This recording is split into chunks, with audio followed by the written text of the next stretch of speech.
जय हिंद साथियों। आज के क्लास में पॉलिटिकल साइंस के मोस्ट वीवीआई क्वेश्चन को करने वाले हैं।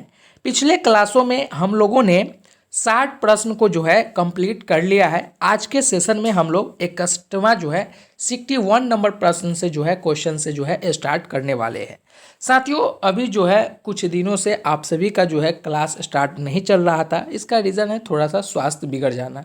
आप सभी को एक चीज़ बता दें, अगर वैसे छात्र जो अभी पहली बार जुड़े हैं तो उनको मैं बता दूं, अगर आप लोगों की तैयारी एकदम खतरनाक लेवल की नहीं है और जैसे कि आप सभी को पता है समय बहुत ही कम है, तो आप लोगों क्या करें, जो मैं अभी आप सभी के लिए कर रहा हूं, आप सभी क्या करें, 1 अक्टूबर के जो है ना गेसिंग के परफेक्ट गेसिंग के अनुसार आप लोगों को मैं बता रहा हूं कि वैसे स्टूडेंट जिनकी तैयारी एकदम बढ़िया नहीं है, मतलब सुपर क्लास की नहीं है, सिलेबस दम दम बढ़िया नहीं है, आधा अधूरा है, लेकिन ठीक ठाक वो भी पढ़े हुए हैं, लेकिन उनके जो है कॉन्फिडेंस लेवल जो है वो नहीं बढ़ रहा है, तो वो लोग क्या करें। देखिए 1 अक्टूबर को जो है क्वेश्चन का जो पैटर्न था, क्वेश्चन का जो लेवल था और क्वेश्चन का जो है वेटेज था, वो क्या था जो आपको मैं बता दूं। थोड़ा बड़ा बड़ा जिसका लेवल था वो मैं आपको बता देता हूँ। देखिए पॉलिटिकल साइंस जो अभी मैं करा रहा हूँ, पॉलिटिकल साइंस से 10 क्वेश्चन को पूछे गए थे।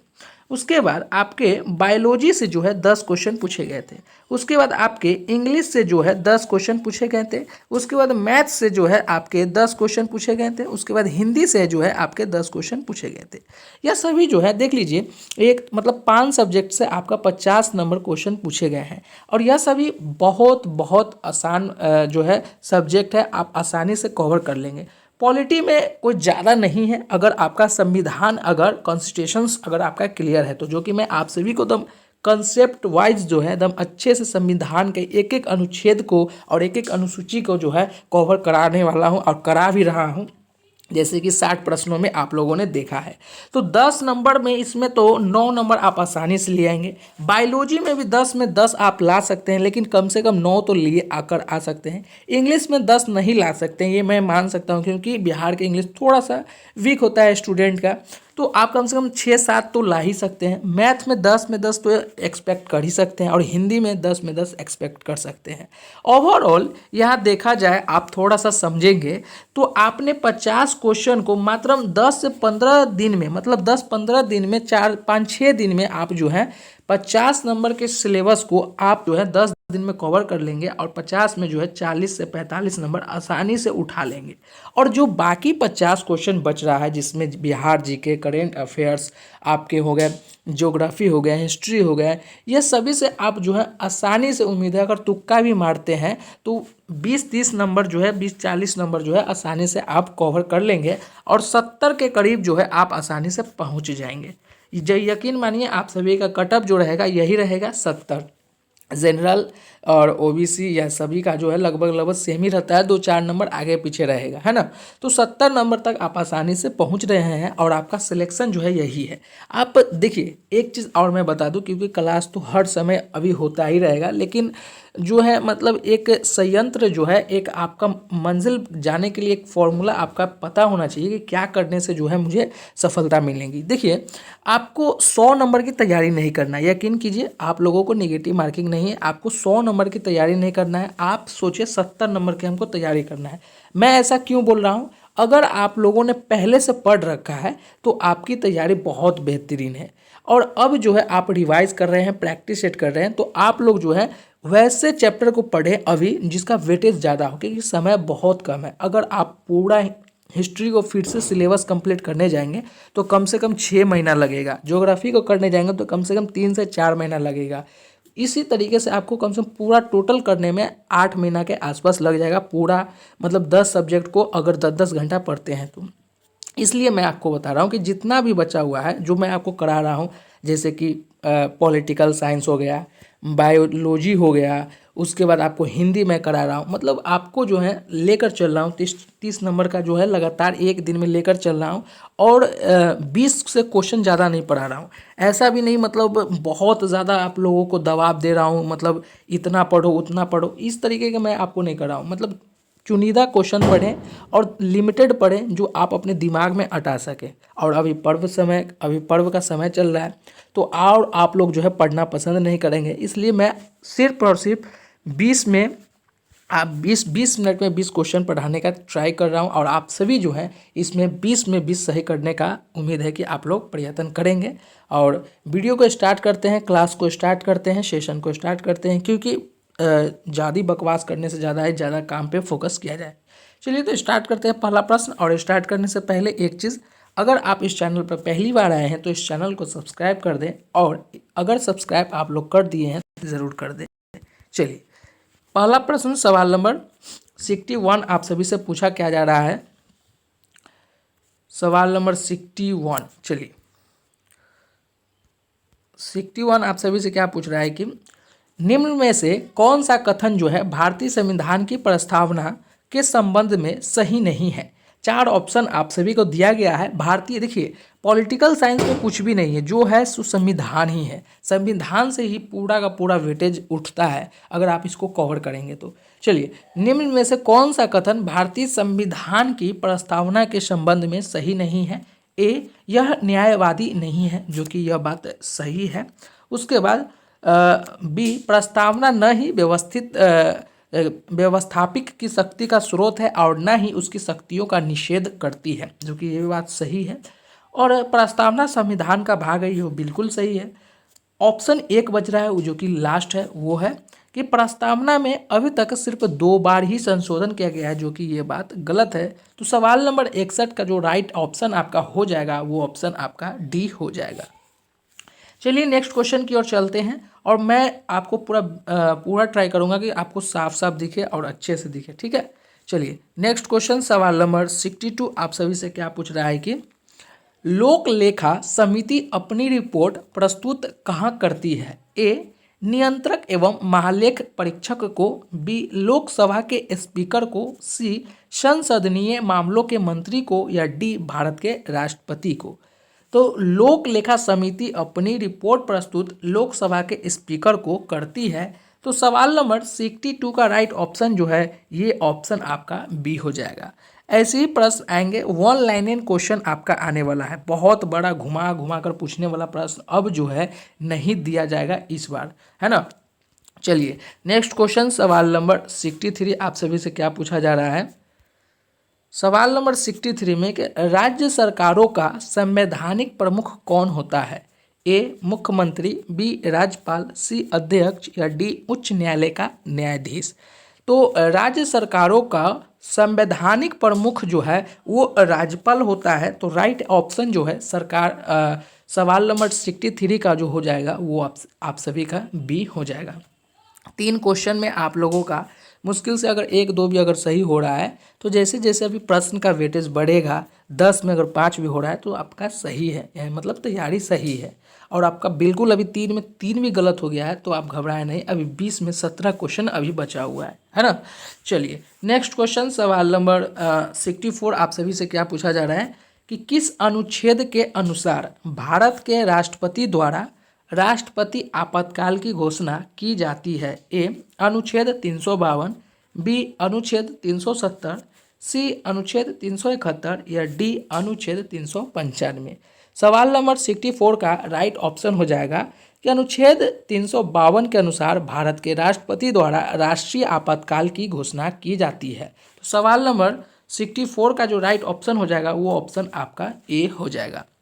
मैं आपको पिछले जो है पहले ही आपको बता दिया हूँ कि पॉलिटिकल साइंस में जो है सबसे ज़्यादा संविधान से ही प्रश्न को उठाए जाते हैं, और वही सभी मैं आपको जो है उठाकर आप लोगों को मैं दे रहा हूँ कि इससे जो है आपके बाहर नहीं जाएंगे, मतलब हर वो टॉपिक को कवर करने का प्रयत्न किए हैं जो आपके एग्जामों में पूछे जाएंगे, ठीक है।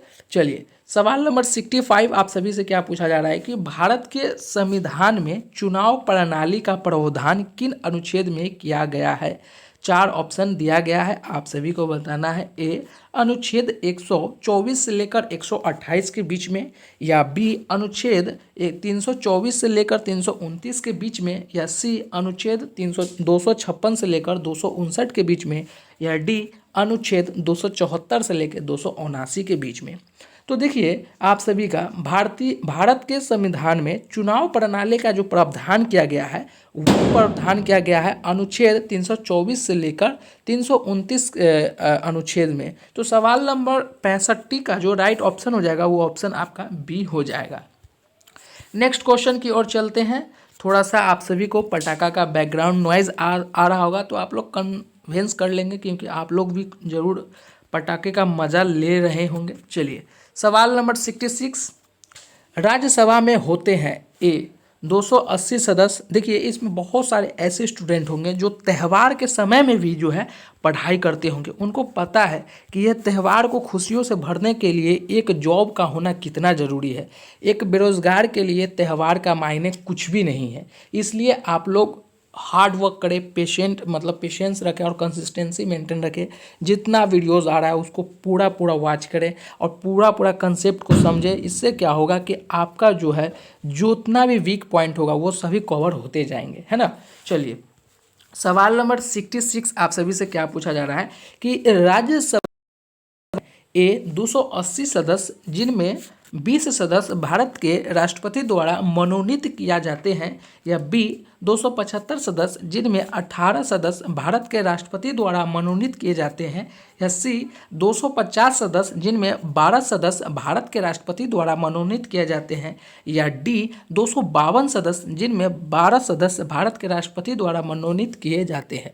तो सवाल नंबर 66 का राइट ऑप्शन होगा कि राज्यसभा में 250 सदस्य होते हैं जिनमें से 12 सदस्य भारत के राष्ट्रपति द्वारा मनोनीत किए जाते हैं, जिसमें खेल बहुत सारे जो है स्पोर्ट्स के क्षेत्र के आदमी होते हैं। सवाल नंबर 66 का राइट ऑप्शन आपका सी हो जाएगा। चलिए नेक्स्ट क्वेश्चन की ओर चलते हैं। अगला क्वेश्चन आप सभी से क्या पूछ रहा है, सवाल नंबर 67 कि राष्ट्रपति सुरक्षा समिति का प्रावधान कौन होता है, ए गृह मंत्री, बी प्रधानमंत्री, सी राष्ट्रपति, या डी उपराष्ट्रपति। तो राष्ट्रीय सुरक्षा समिति का प्रधान जो है आप सभी जानते हैं वो होते हैं प्रधानमंत्री। राइट ऑप्शन सवाल नंबर 67 का बी हो जाएगा। नेक्स्ट क्वेश्चन सवाल नंबर 68 कि संविधान के किस अनुच्छेद में धन विधायक को परिभाषित किया गया है।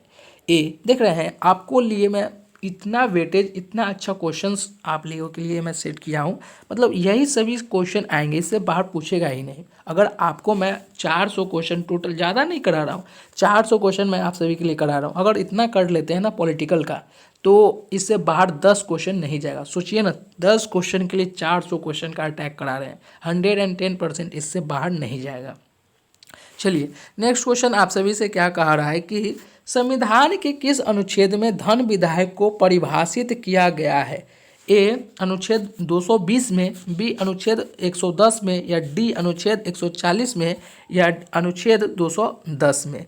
तो आप सभी जानते हैं कि धन विधायक को परिभाषित किया गया है संविधान के अनुच्छेद 110 में। सवाल नंबर 68 का जो सही ऑप्शन आपका होगा वो ऑप्शन आपका बी हो जाएगा। चलिए अगला प्रश्न की ओर चलते हैं। अगला प्रश्न आप सभी से क्या पूछ रहा है, सवाल नंबर 69 कि भारत के उपराष्ट्रपति का निर्वाचन मंडल में शामिल है। ए संसद के निर्वाचित सदस्य, बी संसद के दोनों सदनों के सदस्य, या सी राज्यसभा के सदस्य, या डी संसद तथा राज्य विधानसभा के सदस्य। तो सवाल नंबर 69 का जो सही ऑप्शन होगा कि भारत के उपराष्ट्रपति के निर्वाचन मंडल में संसद के दोनों सदनों का सदस्य जो हैं वो शामिल होते हैं। तो राइट ऑप्शन आपका बी हो जाएंगे।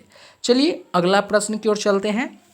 अगला प्रश्न आप सभी से क्या पूछ रहा है, सवाल नंबर 70 कि संघ और राज्यों के मध्य विषयों के वितरण में साइबर कानून किस सूची में आते हैं। देखिए ये भी महा VVI है और वैसे भी सभी क्वेश्चन मैं आपको VVI ही करा रहा हूँ, लेकिन ये मुझे लगा क्योंकि ये पिछले बार पूछा गया है। संघ और राज्यों के मध्य विषयों के वितरण में साइबर कानून किस सूची में आते हैं। संघ सूची, राज्य सूची, समवर्ती सूची, या डी अवशिष्ट सूची। तो आप सभी जानते हैं कि संघ और राज्यों के माध्यम से, मतलब ये जो है ये सेंट्रल का ये काम आ जा रहा है। तो विषयों के वितरण में साइबर कानून जो है ये अवशिष्ट विषय की सूची है। तो सवाल नंबर 70 का राइट ऑप्शन जो हो जाएगा वो ऑप्शन आपका डी हो जाएगा। टोटल हम लोगों ने 10 प्रश्न अभी तक कर लिए हैं और उम्मीद है कि 10 में से लगभग स्टूडेंट जो हैं 8 किए होंगे, कोई 7 किए होंगे, कोई 6 किए होंगे, कोई 4 किए होंगे। तो जिन्होंने 10 में अगर 5 तक कर चुके हैं या 5 से ऊपर किए हैं, उनकी तैयारी का जो लेवल है, स्तर जो है वो काफ़ी अच्छा है। वो कंसिस्टेंसी मेंटेन करें तो उनका जो है काम बन जाएगा। जिनका 5 से कम है, मतलब 10 क्वेश्चन में 5 क्वेश्चन ही सही हुआ है, उनको थोड़ा और प्रयत्न करने की ज़रूरत है, थोड़ा और पढ़ाई पे फोकस करने की ज़रूरत है। चलिए नेक्स्ट क्वेश्चन आप सभी से क्या पूछ रहा है कि बिहार में पटना उच्च न्यायालय स्थापित किया गया था। देखिए ये क्वेश्चन आपके एग्जामों में पूछा गया है। 1 अक्टूबर का जो एग्ज़ाम हुआ था बिहार पुलिस का, उसमें ये क्वेश्चन पूछे गए हैं कि बिहार में पटना उच्च न्यायालय स्थापित किया गया था। ए 3 फरवरी 1917 को, या बी 3 फरवरी 1916 को, या सी 4 फरवरी 1920 को, या डी 6 फरवरी 1918 को। तो बिहार में पटना उच्च न्यायालय स्थापित जो किया गया था वो स्थापित किया गया था 3 फरवरी 1916 को। एक चीज़ और आप सभी को हिंट्स दे दें, अगर आप सभी को ऐसा देखने को मिले कि जैसे यहाँ पर देखेंगे 3 फरवरी, यहाँ पर भी 3 फरवरी, 4 फरवरी या 6 फरवरी है, तो ऐसे अगर क्वेश्चन में आपको दो दो चीज़ें मैच देखने को मिले, ये खासकर पॉलिटिकल में, तो आप लोग जो है जैसे ये 4 और 6, इस पे तो आप मतलब नज़रअंदाज कर लेंगे और इसको ध्यान नहीं देंगे और जो है फोकस करेंगे कि इसी दोनों में जो है कोई एक सही होगा और इसमें से जो है आपका जो सही लगे वो आप अनुमानित करके तुक्का भी लगा सकते हैं। ऐसे भी आप तुक्का लगा सकते हैं, लेकिन ऐसा चीज़ अगर आपको मैथ में मिले तो ऐसा चीज़ नहीं करेंगे, क्योंकि मैथ का सेम आपको दिया रहेगा लेकिन इसका आंसर कुछ और ही अलग रहेगा, है ना। चलिए नेक्स्ट क्वेश्चन सवाल नंबर 72 आप सभी से क्या पूछ रहा है। थोड़ा सा बम पटाखा का आवाज़ आ रहा होगा क्योंकि मैं आपको लगातार बोल रहा हूँ कि पर्व का समय है, तो ये सभी चीज़ें आपको देखने को मिलेंगे ही। चलिए, भारत के प्रथम उप प्रधानमंत्री कौन थे। ए मोरारजी देसाई, या सी जगजीवन राम, या सी सरदार वल्लभ भाई पटेल, या डी पीवी सिंह। तो सवाल नंबर 72 का राइट ऑप्शन हो जाएगा कि भारत के प्रथम उप प्रधानमंत्री जो रहे हैं वो रहे हैं सरदार वल्लभ भाई पटेल। तो आपका राइट ऑप्शन सवाल नंबर 72 का राइट ऑप्शन सी हो जाएगा। चलिए अगला क्वेश्चन सवाल नंबर 73 आप सभी से क्या पूछ रहा है। आप सभी से पूछ रहा है सवाल नंबर 73 कि लोकसभा का अध्यक्ष अपना त्याग पत्र प्रशिक्षित करता है। ए भारत के मुख्य न्यायाधीश को, बी प्रधानमंत्री को, या सी लोकसभा के अध्यक्ष को, या डी राष्ट्रपति को। तो लोकसभा का अध्यक्ष अपना त्यागपत्र कहाँ प्रदान करता है, तो वो है लोकसभा के उपाध्यक्ष को। सवाल नंबर 73 का राइट ऑप्शन आपका सी हो जाएगा। नेक्स्ट क्वेश्चन सवाल नंबर 74 राज्य चुनाव आयुक्त को हटाया जा सकता है। ए राज्यों के राज्यपाल द्वारा, बी राज्य विधानसभा द्वारा, या सी मुख्यमंत्री के एक आदेश जारी करने के माध्यम से, या डी उच्च न्यायालय के न्यायाधीश को हटाने की प्रक्रिया सम्मान करने से।